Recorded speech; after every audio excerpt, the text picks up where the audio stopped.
మా దీని బాధ్యత నాతో అవుతుంది. ఏం పేరు పెట్టినది? ఆ పేరెంట్స్ పెట్టి పేరు రామంజనమ్మ పేరు పెట్టండి. రామంజనమ్మ పేరు పిలుచుకోండి. చెప్పిన పేరే పెడతామా? పిలుస్తాం కదా.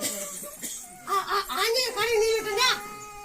కడిగి నీళ్ళు జై ఆంజనేయ బాగా అవుతుంది. మాటలు లేవు, మాటలు లేవు,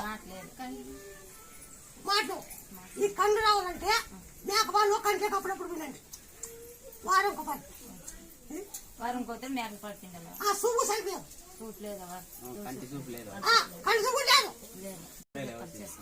ఆ పాప 11 బియ్యం బాగా అయినాక అన్నదానం చేయాలి.